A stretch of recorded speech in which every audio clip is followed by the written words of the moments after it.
Hello again, YouTube. It's ValleyGirl5678, and it's time for another review. Today, I'm going to be reviewing the new Wet album, Pink Room. Wet is a Brooklyn-based band with lead singer and songwriter Kelly Zutra. Wet had their breakout moment in 2014 with their song Don't Wanna Be Your Girl. And since then, they've been producing some pretty good, indie soft pop. Out of their 3 albums that came before this, I definitely like their 2021 album, Letter Blue, the most. And it's not a surprise because notable collaborators on that album are Def Hines from Blood Orange and Toro y Moi, who I love both of them. So yeah, it makes sense that I really liked that the direction they were going sonically and aesthetically with that album. Every song on this album is written by the leading lady, Kelly Zutra, and produced by Reed Black. So, consistent, two cooks in the kitchen. I don't know why I keep using that metaphor. It's a little silly. This is their most stripped down album to date, production-wise. Most of the songs just have an acoustic guitar and, some obviously some extra instrumentation here and there that adds to the general vibe. Most of these tracks give me 1970s singer-songwriter vibes. In fact, this album feels very much to me like Wet's version of Angel Olsen's 2017 album Phases, which took very clear inspiration from 1970s singer-songwriter music. I mean, this album literally has a song called Canyon. It's just an immediate, Joni Mitchell vibe. I would not be surprised at all. In fact, I'm pretty sure that Joni Mitchell's music was some sort of an inspiration for these tracks on this album. On the topic of stripped down production and just general stripped down vibes on this album, the middle moment on this album is Blades of Grass Demo. Blades of Grass was a song on their 2021 album, Letter Blue. This, of course, is the demo, so it is literally just stripped down to her voice and an acoustic guitar. Other than the last track on this album, Blades of Grass is actually my favorite song lyrically, which is very interesting, being that this song was originally on their previous album, which makes me think that maybe these tracks are extras of some sort from over the years, stripped down for a certain chill vibe of an LP. Other than Blades of Grass, my other favorite song lyrically on this album is the last track, and I think this is a really good album closer, especially for this album, especially that there's only 7 tracks. This last track, Turn the Lights Down Low, finishes off the album with quite an existential wrap-up of all the feelings and thoughts that we get from the other tracks on this album, being mostly just the termination of relationships and what that feels like, as it's coming, as you're in it, and afterwards. Thank you, Ambulance. The first 2 tracks, Tell Me Why and Canyon, are very clearly 70s singer-songwriter, as I've been mentioning, and immediately when I first listened to this album, I was like, oh, Joni. Even her vocal performance on these 2 tracks, and as well throughout the whole album, is a bit softer, a little bit less brooding.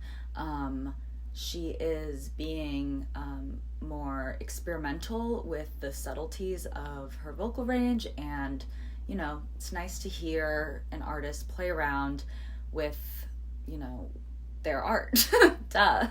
Pink Room, which is the title track for this album, it has definitely the most poetic lyrics, but it is the shortest song on the album, so you're left wanting more, and you're left a little bit Out of all the tracks on the album, I'm Not Her sounds the most like their previous stuff, notably their 2016 and 2018 albums. This album is only 7 tracks, it's 19 minutes long.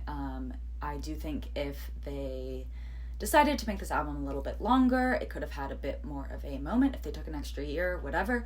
If they decided to make this more of an era, I guess. Although I don't think that just because the album's short, it means it's not an era.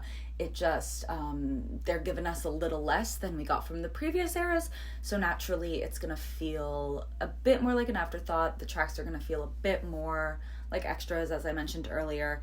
And to be honest, they do feel a little bit like extras compared to at least last year's album.